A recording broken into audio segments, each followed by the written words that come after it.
Good afternoon, everyone. Thank you so much for coming today for the final of the 3 lectures in the series commemorating the 50th anniversary of the end of the Vietnam War. The lecture is sponsored generously by Frank and Cindy Liu as part of the Frank and Cindy Liu Distinguished Visitors Series. So thank you, Frank and Cindy. There you are. Thank you. Today, we are in for a treat as we hear from the renowned Professor Douglas Brinkley on his understanding of the Vietnam War and its history. Doug's accomplishment is breathtaking in its depth and breadth, and the more I think about it, the more I suspect that either Doug is superhuman or he just does not sleep. So my brief introduction is only the tip of the iceberg. First, he is the Catherine Tanoff Brown Chair in Humanities and a professor of history at Rice University. He is also the presidential historian of the New York Historical Society. He is trustee of the FDR Presidential Library, a board member of the National Archives Foundation, and a Madison Council member at the Library of Congress. He is a contributing editor at Vanity Fair magazine and a frequent commentator on CBS News, MSNBC, and CNN. The Chicago Tribune dubbed him America's new past master, and his mentor, Stephen Ambrose, called him the best of the new generation of American historians. 6 of his nonfiction books have been chosen as New York Times Notable Book of the Year.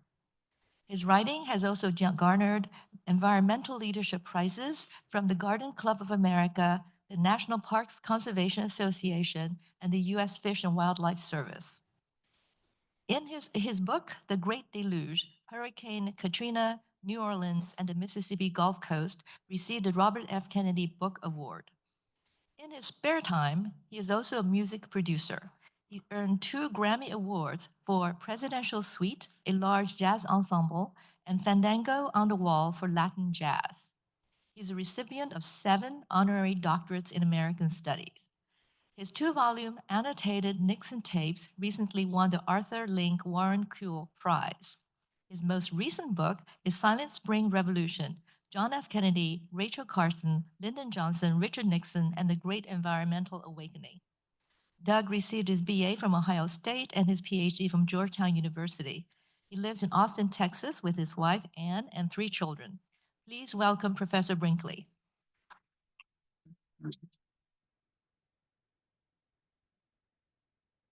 I want to thank my wife, Anne, for being here. She doesn't always come to talks. I do it, so thank you, Anne.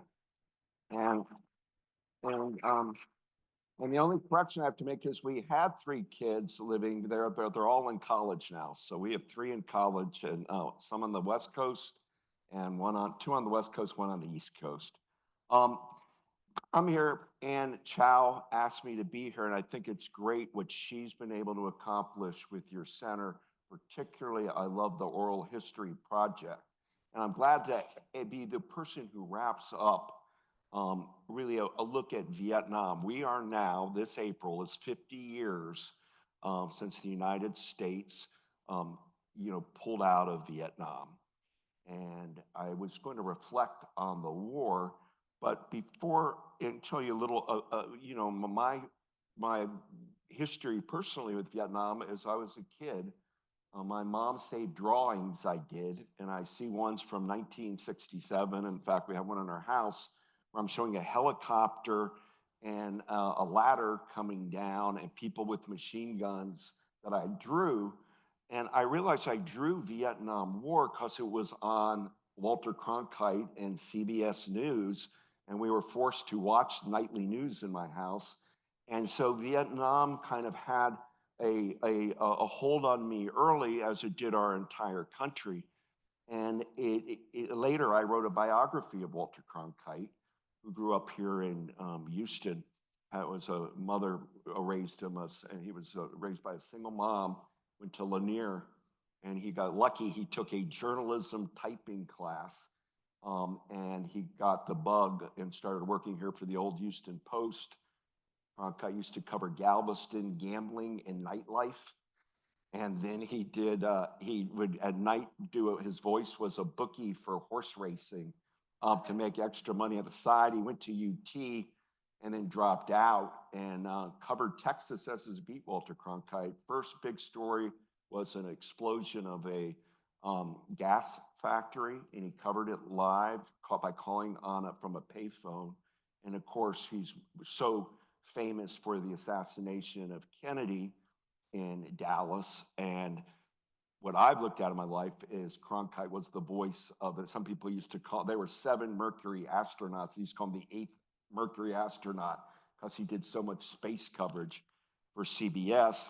And Cronkite's big moment in his life, because he was always being Mr. Objective on TV. In fact, there's almost a saying now, oh, we miss Walter Cronkite with this, our, dysfunctional media culture of today. There used to be a referee, Walter Cronkite, most trusted man in America, triple source it down the middle, and you could go, everybody didn't really know his politics.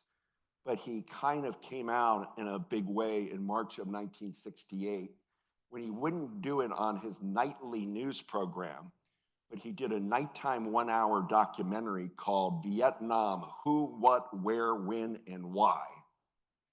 And Cronkite stood after, he did the show after touring Vietnam, and with that voice, and if you're young, you may not remember it, but it's an indelible moment. He said, my old reporter's instincts are that we came here as forces of democracy. We meant well, but basically it's time to go home. Not quite that I'm paraphrasing, but it created a stir. If Walter Cronkite is saying get out of Vietnam in 1968 after the Tet Offensive, the country was a little bit taken by that.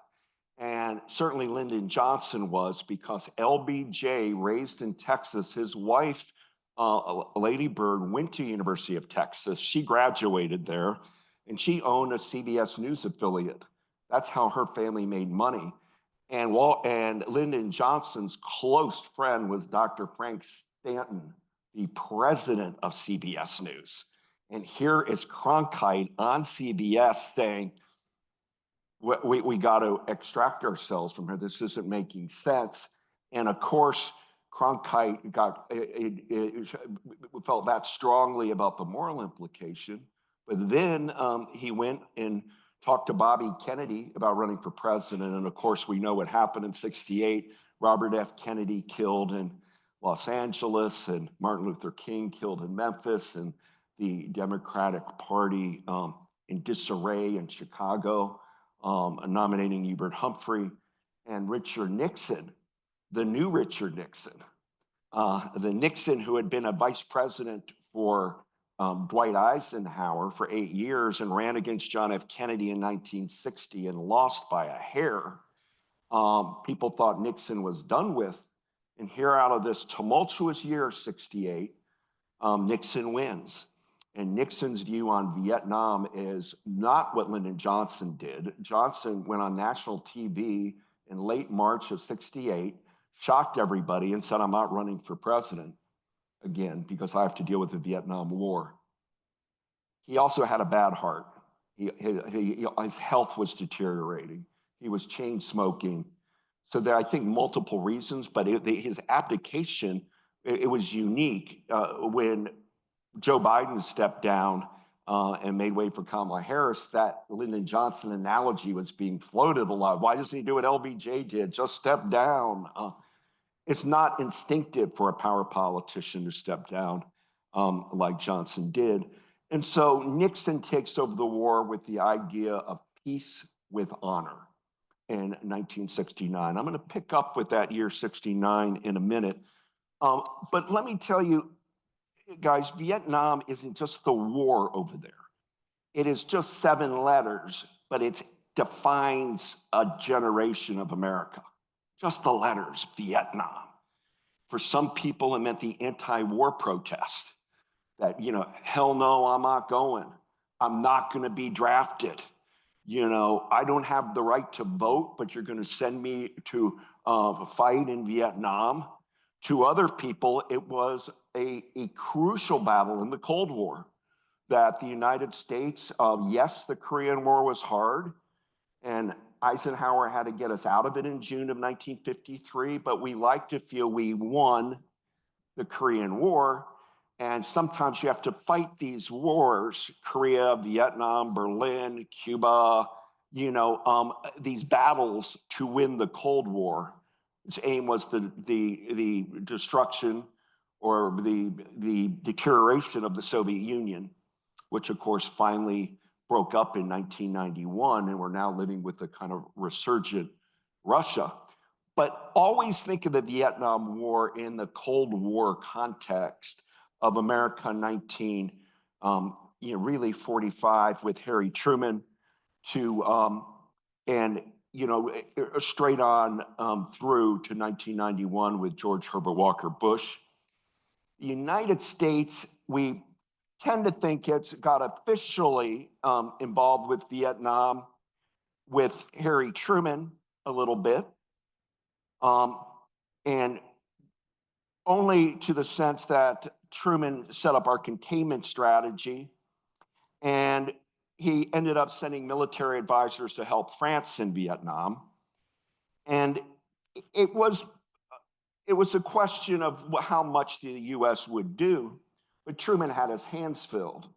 Remember, Harry Truman, coming in after FDR dies April 12, 1945, had to do things like the Marshall Plan for Europe, the Truman Doctrine, aid for Greece and Turkey, the creation of NATO after the Berlin airlift, the largest airlift in world history, where our fighter planes of World War II are now dropping candy and foodstuffs into a divided Berlin.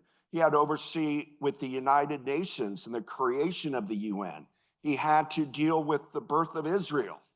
He dealt with creating a whole new national security order in the United States. Harry Truman, lately in academic role, we talk about his executive order to integrate our armed forces.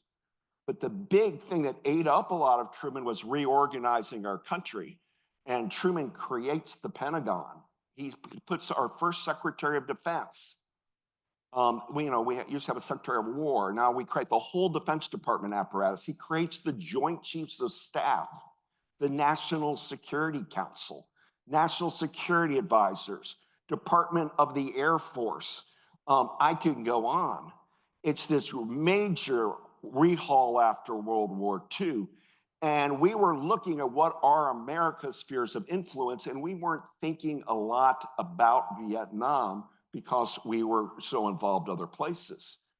Except when the big moment happened, when you had the revolution in China in 1949 with Mao Zedong and Zhou Enlai, and suddenly China, our ally in World War II, Chiang Kai-shek, cover of Time magazine, our great Chinese friends and allies, suddenly with that revolution in 49, you got government in exile going to Taiwan, and the United States now deeply worried about the Soviet Union and by 49, China, the new communist China or Red China, which doesn't get formally recognized in the US China until Jimmy Carter did it.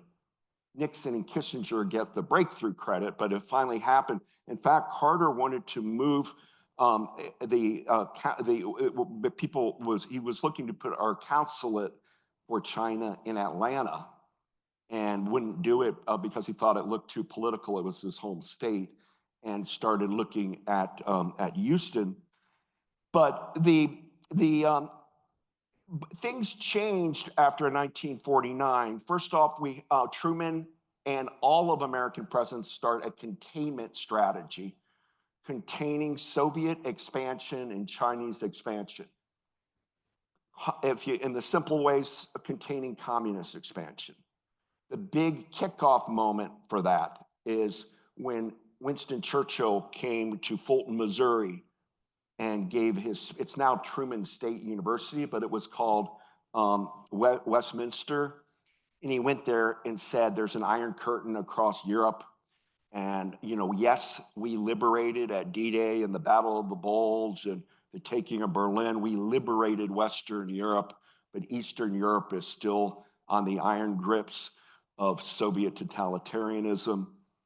And on the heels of Winston Churchill's speech in 46, George Kennan, our nation's greatest Russian diplomat, a scholar at Princeton University, really the progenitor with Albert Einstein of the Advanced Institute at Princeton, wrote books about the Russian Revolution, on and on. Kennan wrote a long telegram that same year, 46, saying it's going to be a battle between democracy and totalitarianism, democracy and communism, call it what you want. But Kennan gets worried about Soviet expansionism like you see in Ukraine right now, and he gets worried about Chinese expansionism later in the Pacific.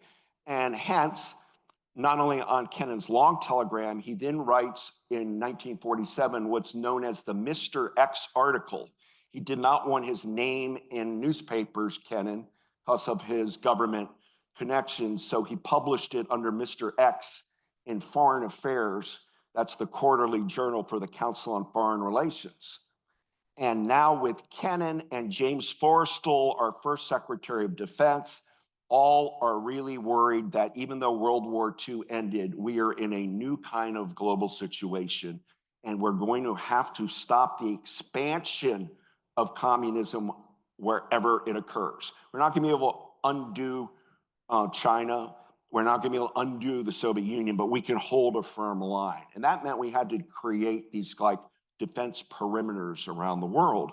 And suddenly, and the big one that kicked in right when after the Chinese Revolution of 49 is Paul Nitze, N-I-T-Z-E. If you go to Washington, you'll see Johns Hopkins Nitze School of Advanced Studies.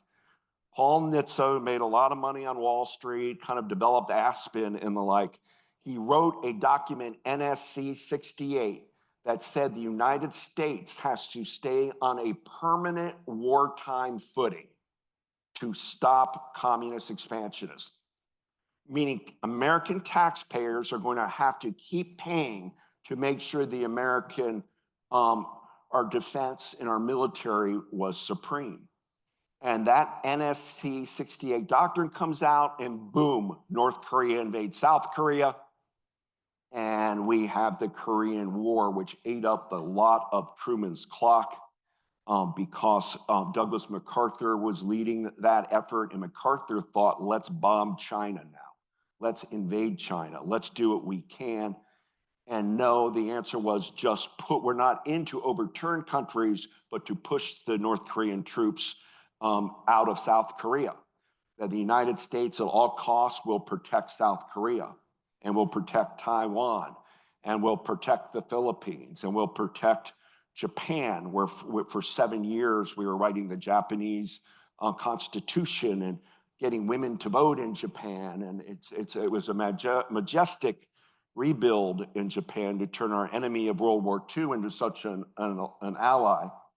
And we lived in the spirit, guys, of the Korean War containment, NSC 68. Now, it's true, when Dwight Eisenhower comes in and wins in 52, you know, each party wanted Democrats and Republicans. They both said, take the nomination.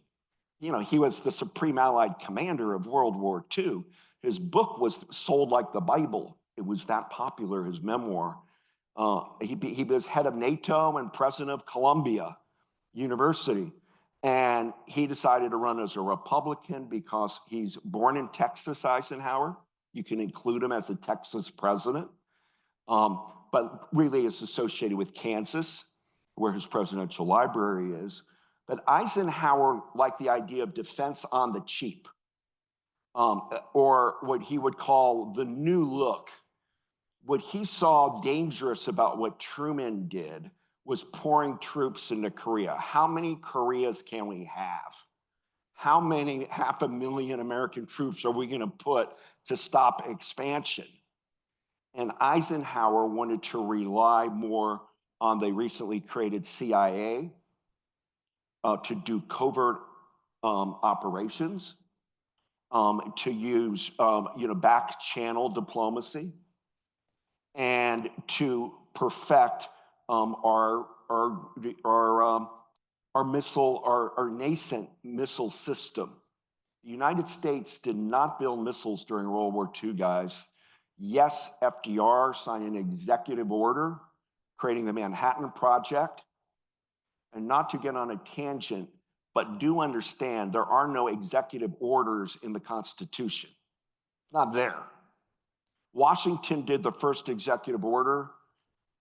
If you want to use the language executive order, he did that for the Neutrality Act to say the US would stay out of foreign wars, meaning European wars, basically. No presidents did executive power in any way until Lincoln did it with the Emancipation Proclamation, abolishing slavery, not everywhere, incidentally. If you would stay in the Union, you could still have slaves. But he did the Emancipation Proclamation. We sometimes call it Executive Order Number 1, just because it's the big one that changed America, the abolition of slavery. But then it's not a big deal until Theodore Roosevelt comes in and TR starts refusing to be flummoxed by the Senate and Congress to do what he wants to do. And in 1907, we officially get it in legislation that presidents have executive order prerogatives. And TR did it like save the Grand Canyon, right? I mean, to be a national park, you've got to go through, you have to go through Senate, Congress to become a national park. He wanted the Grand Canyon saved. He was, of course, correct in that regard. But it was really meant, the Grand Canyon, for like an acre or two to save dinosaur bones and ancient pottery, because European museums were stealing our T-Rexes, stealing Hopi or Navajo, art.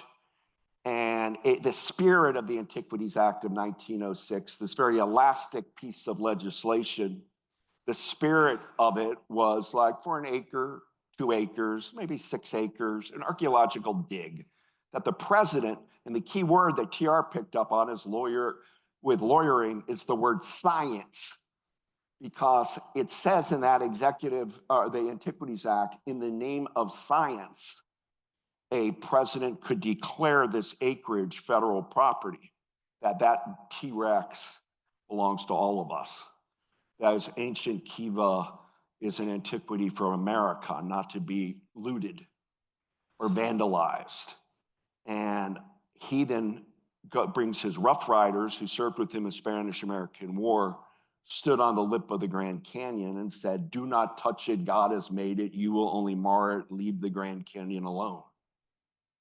And he puts signs, 1 million acres becomes with an executive order. And he got sued galore, illegal. People wanted it for mining, zinc, asbestos, copper, the whole bit, but he wins in the court. And then he started signing them one after the other in rote fashion. And then FDR, who I was maybe want to at least do the sidetrack to executive power, FDR blows the roof off on executive orders. He signs 3,300 from 1933 to 45. One after the other, because he won that big election in 33 and he knew he could do what he wanted, and he saw that his hero, Theodore Roosevelt, was who named the White House the White House. It was called the Executive Mansion. If you ever want to find a scholar with a mistaken book, you'll see them calling the White House in the 19th century. It did not exist. The Executive Mansion. TR's about presidential power coming on strong. And it became now, after FDR, depending on how you think about executive power, FDR did the Manhattan Project. Hiroshima, Nagasaki, wins the war with Japan. Just had the big Oppenheimer movie, right? Executive order. He also did Japanese internment, which he gets roundly criticized for. Executive order. There started becoming that much executive prerogative in the United States. Eisenhower I mentioned Truman integrating our armed forces. He did that with an executive order. He didn't go through Congress. He signed an executive order and said, we're not going to be a segregated army. Eisenhower was a true fiscal conservative.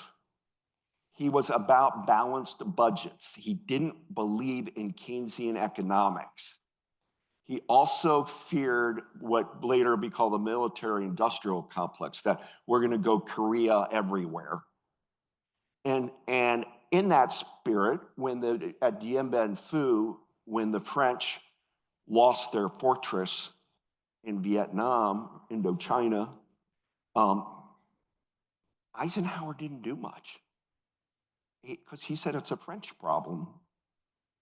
Well, I mean, we're not. France wants to be have colonies and colonial influence, then that's France's problem. Always remember, there's Princeton University Press did 3 great volumes of FDR Churchill correspondence. A man named Warren Kimball edited them, and it's terrific. But always remember the big difference between FDR and Churchill. Churchill wanted colonialism to continue, and FDR said no.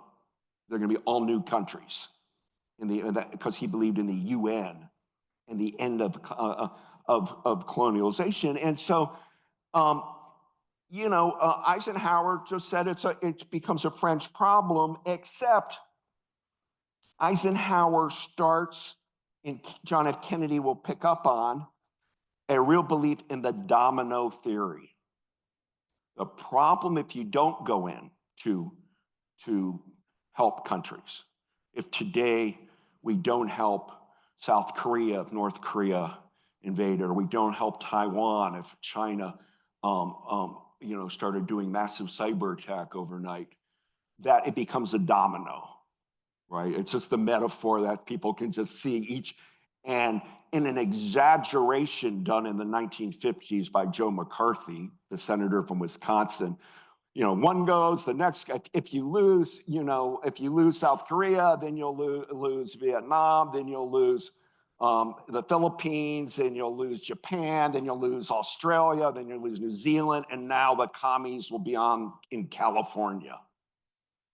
McCarthy exaggerated that domino theory, but it was in many ways something Eisenhower had to grapple with. How do you balance a budget, not send troops into Koreas or Vietnams, but yet make sure you contain Chinese Soviet expansion? And Ike got his comeuppance after he won his second election over Adlai Stevenson in 1956, when the Soviet Union put Sputnik up in October of 57. Not that big Sputnik, beep, beep, beep, beep, beep, going around the world, but suddenly it became a national security, Truman Hawks, coming at Ike and saying, we're losing the Cold War. You're worried about a balanced budget. You're worried about not engaging troops and not defending democracy in places, like Vietnam. And hence, they're cleaning our clocks, the Russians. Well, they weren't. In fact, the term missile gap with the Soviet Union was John F. Kennedy-inspired term. If you get the Oxford Dictionary, look at missile gap, you'll see Senator John Kennedy. Kennedy was not a good senator. He was a bit of a playboy, didn't do heavy legislation like Lyndon Johnson, but he realized after Sputnik that he could hammer the Republicans on their losing the Cold War. There's a missile gap, and Kennedy becomes a big beneficiary of STEM, and of course his famous speech here at Rice. But that domino theory just persists, and at that period, the United States, Ike refuses to be lured into Indochina. He's not going to be suckered in for us being much more engaged in Vietnam, or what we call today Vietnam. However, we were trying to deal with President Diem, was a propped up by the United States, was a Catholic who had an understanding of our country. We thought he would be a great leader. a counterforce to the rise of Ho Chi Minh and the Viet Minh of that first Indochina War, and things go sour for Diem, as some of you invariably know. He was deposed in 1963, and then he was killed in a military coup. And he was killed somewhat with U.S. approval. And this has become a huge historical point of controversy, the assassination of Diem in 63. And Kennedy is unsure on Vietnam. I mean, he sent 900 advisors there to Vietnam in his short presidency. And Kennedy ended up sending eventually 16,300 advisors and military personnel there. Not a huge amount, but it's real, 16,000 of anything. In fact, human beings going there. But he was running for re-election in 64. And he wasn't sure how to play it over there. Part of him as a World War II figure, remember guys, people like Nikita Khrushchev, Dwight Eisenhower, Charles de Gaulle, Eisenhower, they were 19th century men.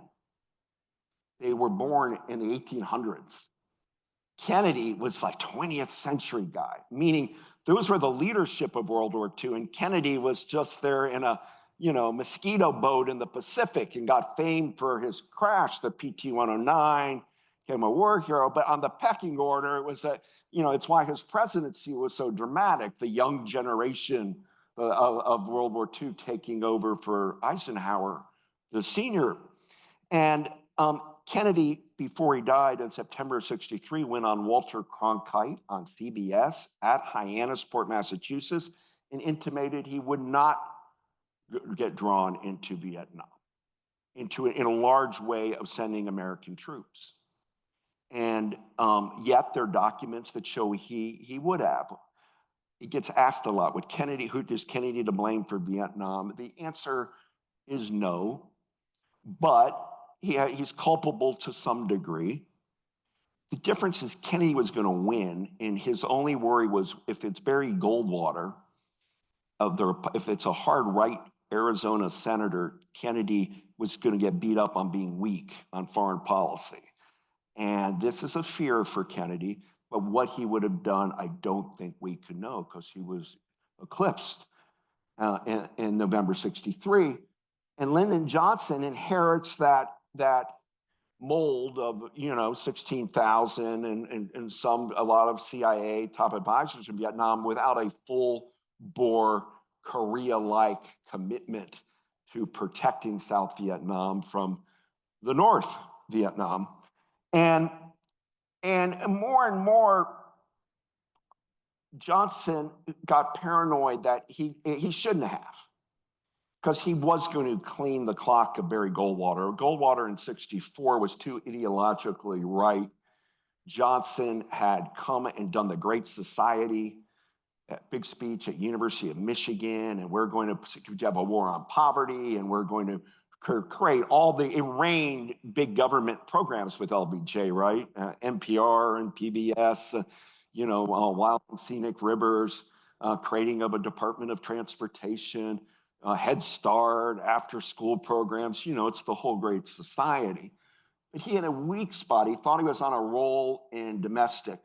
The weak spot he thought was going to be that Kennedy was weak on foreign policy, and I'm weak on it. He wasn't. Nobody really was thinking that. Hence the famous Johnson TV commercial, the little girl picking the daisies. It's the most famous one ever. And then it shows a kaboom. It's Johnson going after Barry Goldwater. If he's president, we'll have a nuclear war. Well, the counter was Goldwater, people saying they'd given up on Vietnam. Kennedy gave up on Vietnam and Laos, Cambodia, and Thailand, and they're not involved in East Asia. And so if you elect Lyndon Johnson, we're going to lose the Cold War. because those dominoes are going to start falling. Johnson does something that cost our country a lot. That fall, he pushes forward the Gulf of Tonkin resolution, where an American vessel supposedly was fired on, but it really wasn't fired on, off the coast of Vietnam, and Johnson bull rushed it into a vote in the Senate where it goes 98 senators to 2 voting, giving Johnson war powers rights in Vietnam. Remember, in the Gulf of Tonkin, we weren't shot. There was somebody, the Vietnamese shot something. It maybe got close to us. Nobody hurt. Nobody killed anything. But he got war power approval. Only 2 senators, Wayne Morris of Oregon and Ernest Goering of Alaska, said no. And now Johnson wins, kills Goldwater, but he's Mr. Vietnam. And he starts realizing this is my Korea, but I'm going to win this. I'm not going to half-ass it the way Truman did. I'm going to go big. And he starts Operation Rolling Thunder, starts bombing the north of Vietnam. He did, nonstop aerial strikes in the north. This only made the North Vietnamese more determined. And then General Westmoreland of the U.S. Army is talking about a war of attrition. We'll win, we'll wear them down in Vietnam. Well, Westmoreland was wrong. We got worn down in America. Guys, it's hard to run wars in the United States if it's not a war of necessity. World War II was a war of necessity. We were bombed at Pearl Harbor. Japan declared war on us. Germany declared war on us. We were all in it together. Yes, there are some conscientious objectors, but you're dealing with a 90% plus America behind World War II. Wars of choice, scholars believe you have to in America, where we have a very short attention span, win quickly. We like things fast in America. So we call James K. Polk's war against Mexico, which we started the war. If you go to Mexico City, it's the War of American Intervention. But for here, it's the War of our Rio Grande border. But he did what he said he was going to do, to find the border between the Rio Grande and the border with Washington State. And he had 1 term. He said, I'm only running 1 term. He got the result. We tend to traditionally call Mr. Polk's war was a success, although the Mexicans think it was a war of aggression and thievery. Not litigating that, but it's the quickness. The Spanish-American War, John Hay, if you go to Washington, the Hay Adams Hotel, John Hay was Abraham Lincoln's personal assistant, Lincoln's. And here he is in 1898, Secretary of State. He would wear a Lincoln hair ring wherever he went with the whiskers of Lincoln. So did Theodore Roosevelt. And 6 months, we win the Spanish-American War, which was considered a war of imperialism by a lot of people. A lot of people meaning William James, the philosopher, Mark Twain, the writer, Charles Eliot, and a lot of intellectuals said it's a war where why are we going in and taking over Puerto Rico, and Guam, and the Philippines? We're now being like a colonial power, an imperial power. But we did it in 6 months. Boom, boom, boom. We went into Cuba. We got Spain out of there. We ended up taking over Puerto Rico and the like. But we then, with Korea, sees what happens with a war that drags on in America. Television war, Vietnam, people after year 1, year 2, we started it went southward. We saw what happened with George W. Bush in a war with going into Iraq, when it drags and drags and drags, the public turn. We like things done pretty quickly to really, really go. And in Vietnam, Johnson never sold it to the American public. But worse than that, Johnson and Secretary of Defense McNamara, and certainly McNamara knew what we were doing wrong in Vietnam, and he refused to tell Lyndon because Johnson only wanted to be told good news. Nobody wanted to go tell Lyndon something because he'd yell at you or you get punished.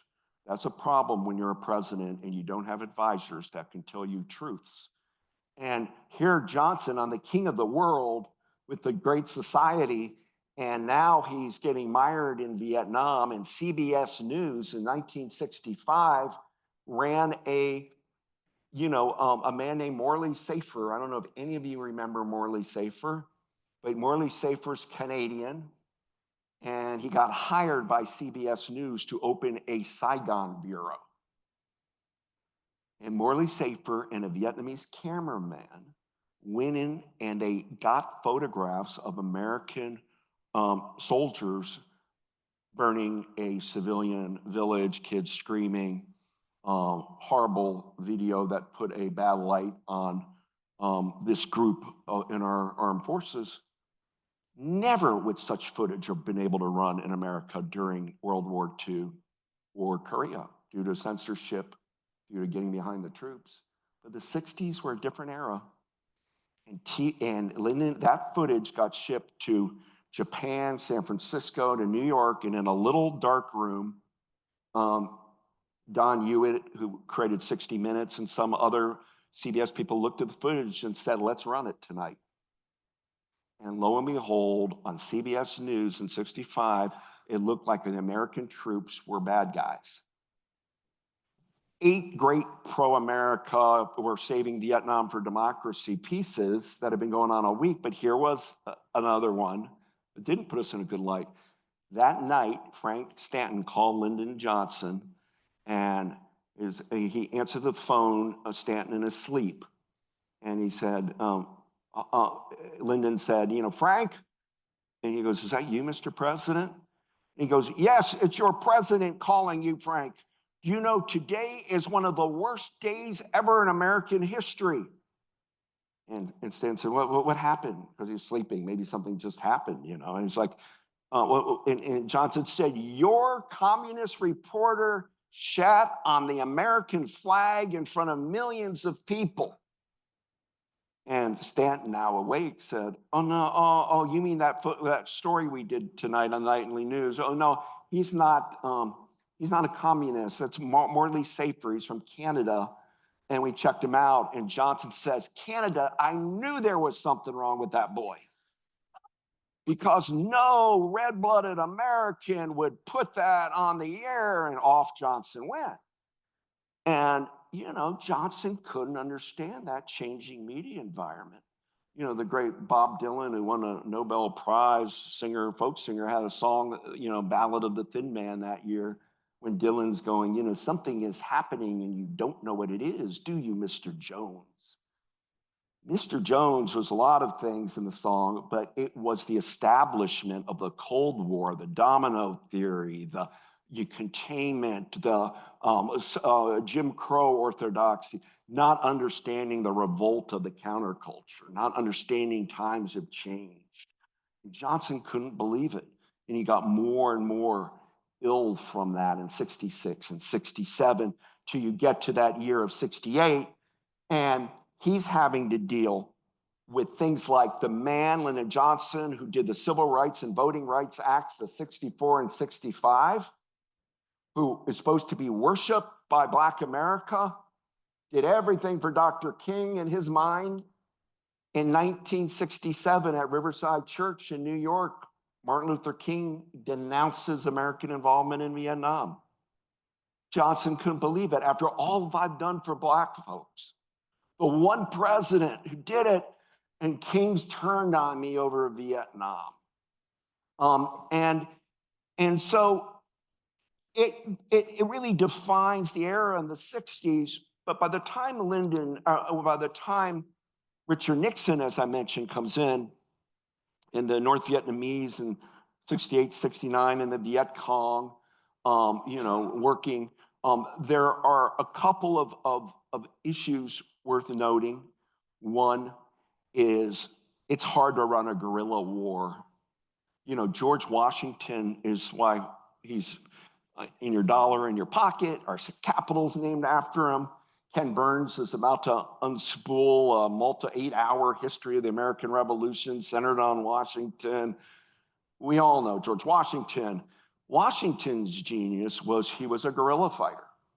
We talk, from his plantation in Virginia, he was a topographer and geographer, a surveyor. He knew every nook and cranny all over Virginia, or what's today West Virginia, Western Pennsylvania, Maryland, even up through New York. He was a knew where you get the fresh fish, where the wild strawberries grow, where you can cross the river, all of that. And the British had overwhelming force, all in their red suits and armed and blankets and everything, but they did not have the advantage of the topography. So many of Washington's battles, if you really, really cut to the chase, like the Battle of Princeton, for example, or Trenton, are Hessian German troops and American ragtag Continental Army sneaking in on like nights and just popping musket fire in British campfires and then running into the woods and knowing the routes to escape. Washington was a guerrilla fighter, and now we are the British Army under Lyndon Johnson. We're sending all these troops in, and we're there. And we don't know, even in the South, the capital of Saigon, if somebody's serving you a dinner is going to have a poison your food or is going to shoot you from a building, and it created a mental anxiety for American GIs. Where's the enemies everywhere around you? Where's the there? Who's on what side? And the Nixon tries to parse the difference with his policy of Vietnamization, meaning we're getting out, we're taking our troops out, we're going to keep funding Vietnam, but eventually we're going to let Vietnam be run by the Vietnamese, or let South Vietnam run the Civil War, if you'd like, and end up defeating Ho Chi Minh. Sounded good. For Nixon was peace and honor. He doesn't have to go down as a president who lost Vietnam. But in anger, the anti-war movement, that Nixon didn't end the war in '69. And by 1970, we have in 71, things get difficult on Vietnam because of the Pentagon Papers released. The Pentagon Papers being Daniel Ellsberg and others from Defense top secret report, not about Nixon. Pentagon Papers were that Lyndon Johnson and McNamara were lying about things they knew in Vietnam to the public. It looked bad on Johnson.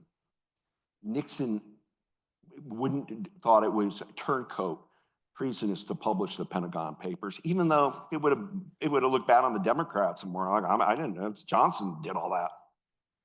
And of course, he famously sues the New York Times and the case, the Pentagon Papers, Nixon versus the Times and all of the rest. And Ellsberg becomes the most wanted man in America for leaking the Pentagon Papers. And old Walter Cronkite, the FBI couldn't find Ellsberg. Walter Cronkite went into a men's room in Cambridge, Massachusetts, had some goon blindfold him and put him in the back of a car, and they drove all over for like an hour and a half so he wouldn't have a directional sense. Unblindfolded Cronkite, and he went into a basement, and there's Ellsberg sitting with the pile of Pentagon Papers. Cronkite's doing it on the nightly news. I'm with Daniel Ellsberg tonight. What do you think Nixon's saying? What is Cronkite doing? What are the press doing? He's America's most wanted guy, and they're putting him on, yet, and my guys can't find him. It was, and you said Nixon starts overreacting in things, mainly the bombing of Cambodia, because it gets back to war powers. Whatever you want to say about Gulf of Tonkin and Lyndon Johnson, he did go to Congress and got the vote he wanted. Nixon goes into Cambodia. He called it an incursion, but we went into Cambodia to take out Viet Cong and pro-North Vietnamese forces that were hiding in the jungles there, and then would strike the Mekong Delta and then go back to cover of, I'm in a different country, I'm in Vietnam. And Nixon just goes in and bombs like crazy. Problem he gets is the anti-war movement gets restoked. It leads to things like the Kent State shooting, Cambodia. And, but Nixon's feeling all right with this, guys, because do you realize in 1972 for re-election, Nixon, even with all this Vietnam angst, he wins the largest presidential election in American history over George McGovern. He ran Nixon against the anti-war movement because most Americans were for U.S. involvement in Vietnam. The protest was was a loud minority, and he ran against, in 72, Nixon tagged McGovern with amnesty, acid, and abortion. And, you know, McGovern was a great World War II fighter pilot, senator from, South Dakota, but he didn't want to talk about his militarist career because he's representing the anti-war movement.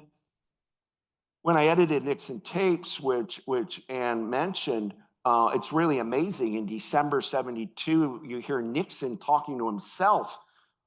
I'm reminding myself, I've got to write a memoir about myself. Just 72, it's the greatest year of a president. I'm going to start, writing it because he felt on top of the world in December 72. You should hear the tapes January 73 about Watergate. He's like, uh-oh. And the paranoia's kicking in now. And it's running all through 73 with Watergate and Woodward and Bernstein and all that that we don't have time to touch. And finally, the Watergate hounds get Nixon and force him to resign. And that accidental president, Gerald Ford, comes in. And Ford is liked by everybody. He's from Grand Rapids, Michigan. He is like a stone centrist, internationalist, global Republican. He's not a conservative, Gerald Ford, but everybody liked him. He was a no-brainer. He got in as VP when Spiro Agnew got busted for corruption, the vice president. Ford comes in, now Nixon in Watergate. Instead, he does the famous resignation, quotes Theodore Roosevelt's strenuous, the life in the arena speech that TR gave at the Sorbonne in Paris about the blood and the dust of being in the arena. And I'm not a sideline guy. I've been in the fight forever, And then went off to San Clemente, and Jerry Ford's president. And Ford's got two big whopping things he's got to deal with. First is what to do with Nixon, because all the president's men go to jail. John Ehrlichman, Haldeman, Colson, Attorney General Mitchell, John Dean, his lawyer, jail time. Nixon gets pardoned by Jerry Ford because he said the nightmare is over, Watergate, and we're going to put that behind us for a new American order. It may have been the right choice, probably was. Now, recent years, people are wondering whether it was, but regardless, it happened. He pardoned Nixon. And now the other problem we've got, he has to figure out what to do with Vietnam. Jerry Ford inherited it. And Ford continues to try to support it. It's important to know 50 years ago this month, April of 75, that Ford early in April of 75 asked Congress to appropriate $722 million to continue American military assistance and strategic assistance to Vietnam. That, in today's terms, are $4.2 billion. Ford, in early April 75, is saying, let's continue. Congress says, hell no. The best quote I found comes from Senator Jacob Javits of New York, who said in a very succinct way, quote, large sums for evacuation, but not one nickel for military aid. Congress runs the purse strings in our country. Ford's recognizing he can't get the money. And days later, South Vietnam President Thu resigns. He's reading the writing on the wall. America's not going to stay involved in Vietnam, that we're leaving. And in fact, the South Vietnamese president, his last speech, complained, quote, you Americans with your 500,000 soldiers in Vietnam, you were not defeated, you ran away. Um, a couple of things with that. I once did a book about the Battle of Kahn Sahn when I was very young, of the Marines in Kahn Sahn, and the Marines won the Battle of Kahn Sahn. The United States Armed Forces actually performed well battle to battle, but the deterioration of morale of the American forces had many problems. One problem of our forces over there, and it's kind of a sad thing to mention, but you had a lot of flagging or American soldiers shooting at officers, their own officers. You had massive amount of problems with with heroin. We think 15% of our armed forces were on heroin that were in country in Vietnam. There was a mental fatigue, nobody knew, and it was kicked in by a few people, but the one you would know, Senator John Kerry of Massachusetts, but Kerry had served in Vietnam on a swift boat, you might remember from when he was Democratic nominee. And Kerry was at Yale, and along with Freddie Smith, who is the big founder of Xerox, no, of Federal Express, yeah, Federal Express in Memphis. Freddie Smith and Kerry say, all these other Ivy League kids aren't going to serve in Vietnam, we're gonna go. He was a sailor kid, grew up his dad was a diplomat. Kerry goes in Vietnam and wins 3 Purple Hearts, being shot 3 different times, won a Bronze Star and Silver Star. Whew. War hero, except Kerry came back and in 1970 testified in front of William Fulbright, Senator of Arkansas's committee, and famously said, how do you ask a man to die for a mistake? If American involvement in Vietnam is a mistake, how do you ask these young people to die? Kerry was pretty charismatic, articulate. He's there on television, and it drove Nixon crazy, John Kerry, on the Nixon tapes. Because the one thing Nixon thought he couldn't sustain was the group Vietnam veterans against the war. If the veterans came home who had served there, like John Kerry was suggesting, and said, we're doing atrocities, and it's all my lies, and then we're in trouble, because that's one group Nixon knew he had to keep. And Ford then, we now can look back at the troops also, 15,000 soldiers with post-traumatic stress syndrome. I mean, we lost in America 58,279 soldiers, 58,279. I helped build with Stephen Ambrose, the World War II Museum in New Orleans. It was started D-Day, and now it's the Museum for the Second World War. And I learned from curators and people, when you throw stats at people like, 58,000 died. It's like you could do it as a student in a blue book, but here's the number of death. You got to humanize each one. The loss of each human of those stats was a person who served and were killed in what some people consider the quagmire of Vietnam. One of the great traits of Eisenhower was in World War II, whenever a soldier died, he personally put on Wagner, Bach, classical music on a photograph, sat at his desk and read in each letters, imagining, signed each one, or tried to have with his assistant personalize it, and imagining the mother, the father, the loved one dead. That it wasn't just auto-pen it. Ike, in many ways, became a kind of pacifist after World War II. It's one of the reasons he didn't want to send more troops, army into places. And in addition to those 58,279 American soldiers, 600, $168 billion spent. It also had, we have our wounded warriors, as George W. Bush calls them, of Vietnam vets. Some 15,000 in America alive today with post-traumatic stress syndrome from Vietnam.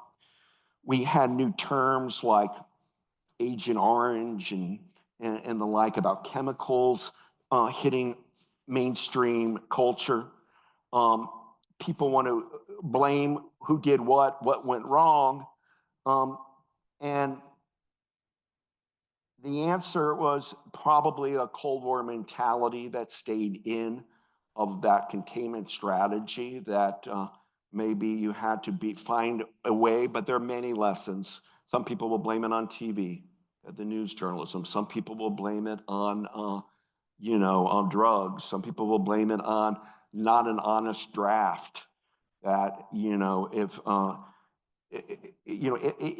there were incredible amount of African Americans serving in Vietnam that weren't properly accredited. But I don't know. I mean, it's a kind of underknown that 85% of the soldiers killed were white in Vietnam. And here, Jerry Ford has to figure out how to announce to the country that we're out of here. And Ford hired his young speechwriter, Mitt Friedman, and wasn't sure how to talk about we're getting out of Vietnam. And this guy, not a great speechwriter, incidentally, but he's not Ted Sorensen of Kennedy, or Peggy Noonan with Reagan. Mitt Friedman started drafting a speech comparing the Battle of New Orleans with Andrew Jackson, and that battle was fought in the War of 1812 after the Treaty of Ghent in Belgium, meaning there was already peace in Europe, but due to communications, the word didn't get back. So Freeman, speechwriter, playing off of the Battle of New Orleans type of thing. And Henry Kissinger, the Secretary of State, did not want Ford to stop in Vietnam. Kissinger thought we send in some aircraft carriers, heavy Navy presence, and bomb the hell out of North Vietnam. That we're not ready to quit, because if you fight it on Capitol Hill, we can win this. So Friedman, who as a young speechwriter thought time to get out of Vietnam. So did Jerry Ford's very influential White House photographer, David Kennerly, who Ford sent to Vietnam and came back and said, let's get out. Friedman wrote a speech and it went through the chain of command, but he never saw the first draft. They kept it away from Kissinger. So the White House team saw it. Then Jerry Ford gets on a plane and goes on April 23rd, so it'll be 50 years coming up, goes on a plane to Tulane University, is scheduled to give a speech to young people, and Friedman hands them the speech that he got everybody to approve, but put in a insert that nobody had approved except Brent Scowcroft, who one of the great diplomats and generals and all, and a great friend of Jerry Ford, said share it with him, share it with the president. And in that speech, here's the one line that this guy Friedman wrote. Well, I should tell you, at that moment, Friedman's on Air Force One. They're flying to New Orleans. He hands the president the speech. Ford sees the line that's is smart enough to know it's gonna startle people, and he asks young Friedman, "Did Henry see this?" And Friedman truthfully said, "No, there wasn't time." And Ford said, "Well, this is something I want to say, so we might as well say it today in New Orleans." On the way there, and the line was simply, "Today, America can regain the sense of pride that existed before Vietnam, but it cannot be achieved by refighting a war that is finished as far as America is concerned." Ford delivered that, and boom, all sorts of problems came for South Vietnamese. Problems like residents in South Vietnam needing to leave immediately, their forced relocation, fear of being a political prisoner, fear of death. If you were an anti-communist in South Vietnam, anti-Ho Chi Minh, and you were desperate to flee your home and seek asylum and refugee status in the United States. And Jerry Ford, to his credit, said, "We're not leaving our allies in South Vietnam behind." We're going to airlift out the Americans first, who's ever there left, but we're going to bring our friends to America. They ended up having, Ford had the largest rescue and relocation operation, the largest humanitarian airlift ever. Ford organized and got a coalition of church groups backing him for bringing Vietnamese into America. He got some Democratic governors involved with him. He got labor leaders, particularly George Meany of the AFL-CIO. He got the American Jewish Congress behind him. And Ford then says, quote, "We have no choice but to send in the helicopters for them. We'll get our Americans out and we're going to save as many of our friends as we can." And they picked the Vietnamese resettlement places like Fort Chaffee in Arkansas, Fort Eglin in Florida. And the problem that Ford got is in America, we had an 8.9% unemployment rate. It's the highest after World War II, 8.9. And so many, including friends of Ford, said, no Vietnamese coming into America. We can't afford to put people up, feed them, do them when we have 8.9 unemployment. They don't have jobs. This is a bad idea. And Ford, who was usually pretty mild-mannered, kind of blew up and said, to ignore the refugees in their hour of need would be to repudiate the values we cherish as a nation of immigrants. And I am not about to let Congress do that. And he embraced the refugees, he said, because they chose freedom. And he says the Vietnamese aren't asking that we be their keepers, but only for a time that we will be their helpers. He organized in Greenland Operation Baby Lift to bring orphans and children out of Vietnam, then flew to San Francisco. And there are photos of him holding Vietnamese babies and children as a symbol. Now, many cynics said, oh, Ford's just milking it, you know. But he was deeply moved by the plight of the Vietnamese. And he then said about fuming and anti-immigration zealots, Ford said, it just burns me up. They just want to turn their backs. We didn't do it to the Hungarians. We didn't do it for the Cubans. And damn it, we're not going to do it now. And hence, the diaspora kicks in. We have 130,000 Vietnamese refugees, largely relocated to Texas and California. Ford continued to say there's nothing more American than taking care of freedom-loving immigrants with open arms. Because perhaps the Vietnam War was televised, the Vietnamese got a mixed reception, but I would say largely positive. A lot of people liked the fact that Ford wasn't cutting and running on our allies, our friends, with the airlifts. There were problems with Vietnamese coming here, most famously in Seabrook, Texas, with a KKK-like group burning 2 Vietnamese boats. But then for every one incident like that, you'll see 1,000 Catholic charities giving, shelter and homes, and the Vietnamese were deeply grateful for Gerald Ford in 1975 for doing it.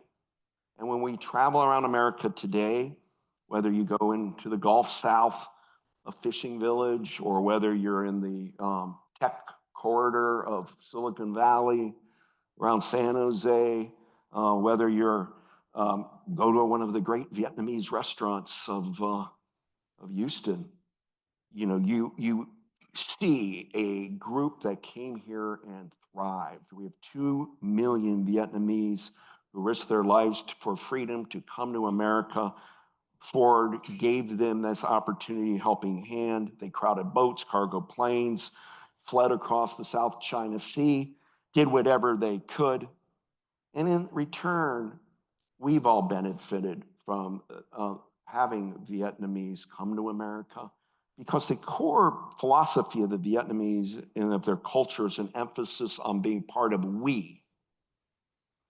That means one's individualism is below the many, And Jerry Ford exhibited the we spirit 50 years ago, in April of 1975. And he did something hard to do. He took the tragedy of Vietnam and was able to showcase America's proud immigration history by his embracing of the Vietnamese. And their success rate through education, through hard work, through caring about our civic culture. Vietnamese Americans we're lucky that Houston is one of the sentinels of where Vietnamese Americans have relocated and live and are part of Rice and part of the greater Rice community. And we have a huge Vietnamese community just down the road from us you know, what is it, Bel Air, right? I've heard, no, yeah. And so it's a hard, long slog, Vietnam. And today, of course, it's a unified country, still under communist rule, but the United States has recognized Vietnam, and people go there, and the warmth, the hospitality that former American soldiers get when they go back to Vietnam, the conversation, the cuisine, the sharing is very real. And we can consider the Vietnamese people friends of all of us, of America. And I want to thank you, Anne, for allowing people to talk about the community here in Houston of Chinese coming to America after World War II and before, but you know, after the Mao Revolution, a continued great to meet people from Taiwan. My son just went there. It's such a remarkable place to go. The friendship we have with people from the Philippines and all of Asia.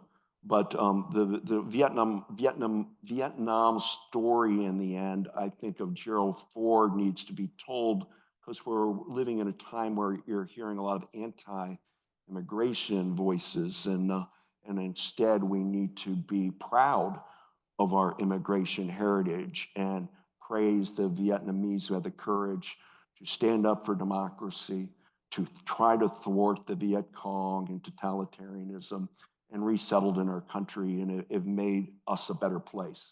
Thank you all.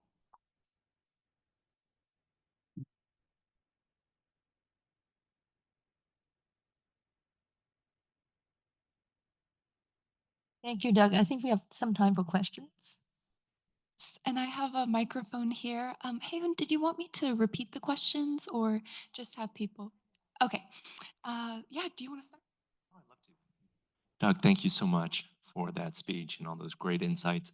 I was born just a few months after the fall of the Saigon, and in the middle of the country in Hue. And to your point about the guerrilla warfare, we were never sure who my grandfather was killed in his 40s. And we were never sure which side, who took him out. But in that kind of war, where it's important to win the hearts and minds of the people, I always wondered when I was doing my research, because my dad and uncles who fought in the war never wanted to talk about it. So when I was at UT, I was doing the research. And do you think there was a chance, had we put up a leader, that instead of fracturing the Catholics and Buddhists like Yim, that could unify the people, inspire them, and compete with the unified leadership of the North? Would the South have had a chance? Or do you think politically, public opinion, there was too many strategic disadvantages and we would have lost anyways? That's a great question, and it falls into the what if category because we don't know. But I would say that you're touching on a key problem. One of them was that Vietnam had invaded so often, and nobody knew the Americans coming. Are they going? Or the French coming and going? Is China coming and going? But we didn't do well by getting behind or helping South Vietnam find the leader that you're talking about. That Diem, was the hope, and when that went sour for all the reasons there was just a void there. And so, yes, I mean, when there's no leadership, a void gets created, and there was Americans saying we're doing this in Vietnam, but where was that effort to unify Vietnam coming from a pro-democracy leader that could become a global figure and articulate that cause? The United States kind of stunted that miscalculated how to play that. But it's a very good question. And where were you born at? Wow.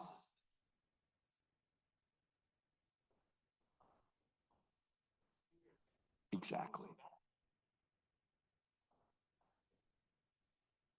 Where did you grow up at? I'm sorry, I grew up in Houston for the most part. I was a boat person. You were the second wave. Yeah. The first wave, America brought in a lot of the more, I don't want to use the word elite, but government officials, you know, and the second We were the second wave. We had a chance to leave in the first wave, and we passed. My uncle was a captain, and he said, "You have a day to get on this boat." And then we chose to stay back to rebuild. My dad had just graduated from Hawaii Law School, and unfortunately, wrong calculus, and he got re-educated. So desperate that we had to eventually risk our life to flee. But fortunately, we got rescued, got to San Francisco, and eventually made our way here. Did you make your way to Houston proper or Galveston or? Houston proper. My mom's uncle had settled here, but not big Vietnamese communities. Urban communities are San Jose, California, Los Angeles, and Houston, and you know, but of course New Orleans. You know, you get out around there, it's everywhere. But thank you for sharing that. Have you told your story for an oral history? It's put a lot of pressure on me, but we'll at some point, maybe. Oh, you interviewed his mom. Good. That's very profound. Thank you for sharing that. Thank you. Does anyone else have a question they'd like to ask? You put everybody in the hole with that. We can't. How are we going to top that? Started off too strong. Yes. Thank you, Doug, for a fantastic lecture. What did the Vietnam War do to the US psyche? Because it was a long, prolonged war, and the veterans, when they came back, were totally not appreciated. So, what did that do to that whole period of American history? Good point. Most of the GIs came back because of the anti-war movement. They were, it's exaggerated to say they were spit on, although some were, but they weren't treated as heroes. They were said, "Oh, you served in Vietnam, you killed people, you know, you know, remember many Americans, young people fled to Canada for amnesty. Jimmy Carter, like day one, gave full amnesty to those people, but it had divided a generation.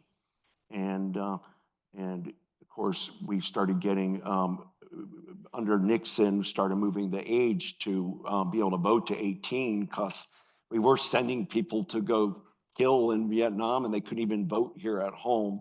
So there was a lot of just bungling, but I think we didn't treat our Vietnam veterans with the respect that we should have.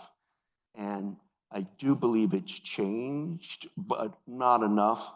It changed when Spielberg and others started doing World War II veterans, and then we were started saying, "Is there a veteran in the audience?" And somebody would say, I served in Korea, or I served in, you know, Vietnam," and there became, I think, a more respect. But that first group coming back of the soldiers where a lot of people didn't want, young people, college campuses didn't want them anywhere around.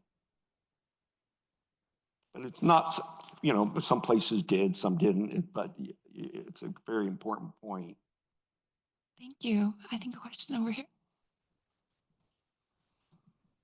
A historian to historian question.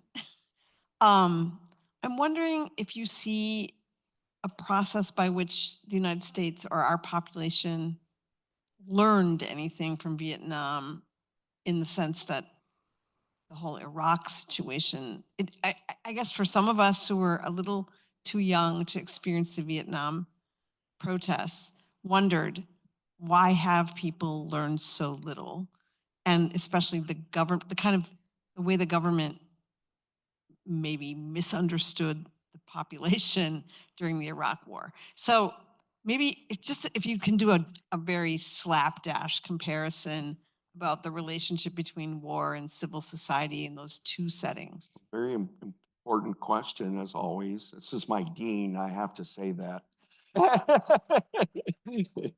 You know, there was a thought that Vietnam was teaching us, I guess the phrase that is the limits of intervention. That as much as we want to export democracy, free and fair voting, American-style capitalism, Thomas Friedman of the New York Times once talked about a Big Mac 1 and 2 columns where, you know, we want to export American culture, we want to do all this. I think you're right. For a while, you can see in trending in novels, you know, Michael Herr's Dispatch and you know, Hollywood movies, Apocalypse Now, and all the Vietnam War portrayed as kind of an anti-heroic event. During the war, it was the Green Berets and John Wayne, but by the late 70s and 80s and 90s, there became a negative critique about American involvement in Vietnam. But the policymakers start, you know, there are some that believes we don't want another Vietnam, no more Vietnams, don't stumble into another Vietnam. You would see, you know, Ronald Reagan, for example, when we lost over 260 Marines blown up in Beirut. Reagan knew the limits of let's get out of there. Why are we going to double down and you know, so, and yet he did a little operation in Grenada to show that you're still strong. But the basic thought process of George Shultz, Secretary of State, and Reagan and others was, we're not going to go port more and more troops in Lebanon, even though we just took a major hit of that many Americans, you know, service people killed. George W. Bush, and you saw Bush 41, what he did with the limits of Vietnam in his mind because of Brent Scowcroft with him. When August of 90, Saddam Hussein invaded Kuwait, Bush didn't overreact 41. He said, I'm going to get all of NATO behind me and then the entire UN behind me. And he ended up doing what some people thought was weak, 6 months deadline to pull out. But in those 6 months, Bush 41's administration frenetically got NATO unified, got the UN to denounce Saddam Hussein's intervention in Kuwait. Then we went in, Operation Desert Storm, and won quickly, and we liberated Kuwait. And then you saw Bush 41, under the influence of General Colin Powell, say the Pottery Barn rule, you know, that you break it, you own it. If we go further into Iraq, we're going to own Iraq. Now, we just won. We liberated Kuwait, and we had the entire world behind us. But if we're going to go into Iraq like a Vietnam, we're going to be stuck there. So 41 didn't do it because of the lessons of Vietnam. But Bush 43 was really feeling, particularly after 9/11, of the belief that that every country's hungering for democracy and freedom. And if we go in, people will clamor. And there were reasons 43 thought this. You know, Ronald Reagan in Grenada, it's obscure now, but we went into Grenada in 83. I don't know if anybody remembers Oliver North, Marine who worked with Reagan. Reagan said, we're going to send in Navy, we're going to send in SEALs, and we're going to go into Grenada. And even Oliver North, who was a very conservative, you know, hawk, said to Reagan, oh no, they'll go to the media, those students, medical students in Grenada, and say that there wasn't that big a threat. And Reagan said, all these kids today, they'll come back and kiss the ground when they land. And they came and said, thank you, America, for rescuing us. And so Reagan, there started becoming in State Department, Defense, CIA, a feeling that after the Berlin Wall came down in 89, after 1991 Soviet Union, after Tiananmen Square, where you had the student protest, feeding on the wave of Lech Walesa and Solidaria and Václav Havel's Velvet Revolution, that freedom was on the march, democracy was on the march, and basically it was going to be one global pro-democracy order, and that communism, totalitarianism was on the way out. And you see misreadings all along. I mean, Obama thought the Arab Spring would be a great thing, you know. What we more and more realized is the lesson of history is that those places have ancient feuds. that are, you want to get into Shiites and Sunnis and Kurds and the thought you're going to whisk in and build an American-style democracy there and have the American taxpayers pay for it for a long time and have it drawn out. And that's what I mean by you have to do things kind of quickly, because you'll start losing the public. George W. Bush lost a lot of credibility when he did mission accomplished banner. Now that's a PR mistake, right? Somebody put it, he stood. Even if you're good, but it symbolized like what have we accomplished in Iraq? Why are people dying there? And you're seeing today, even in like J.D. Vance's generation, some of those service people are angry about Afghanistan and Iraq because they're still not sure what we accomplished, what we were doing there. It's kind of a Vietnam headache syndrome sort of thing.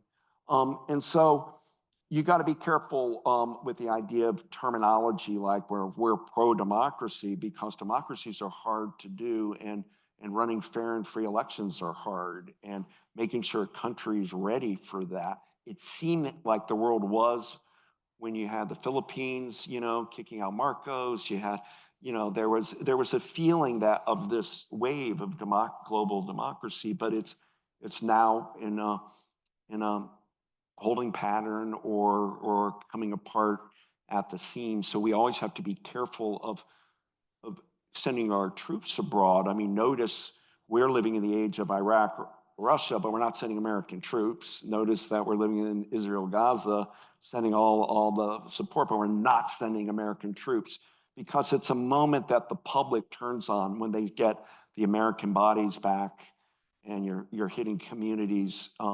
People, I'll end by just saying we got to know Ann and I pretty well. Max Cleland, a senator from Georgia, who was in Vietnam and went to be the good guy, got off a helicopter to grab beer for the guys, jumped out to be the good guy, go grab the bag of beer. And when he got off the helicopter, a landmine blew up and he lost both legs and his arm. So he lived his whole life with one arm and wouldn't do any electric wheelchairs. So Max would come running out of the wheel down his one wheel, and you look at him, my God, those kind of, when you meet those kind of people and see the cost they paid, you got to make sure if we're sending our treasured troops somewhere that we know why they're there and what the mission is. And you have to be careful of mission creep. All right, guys, thank you.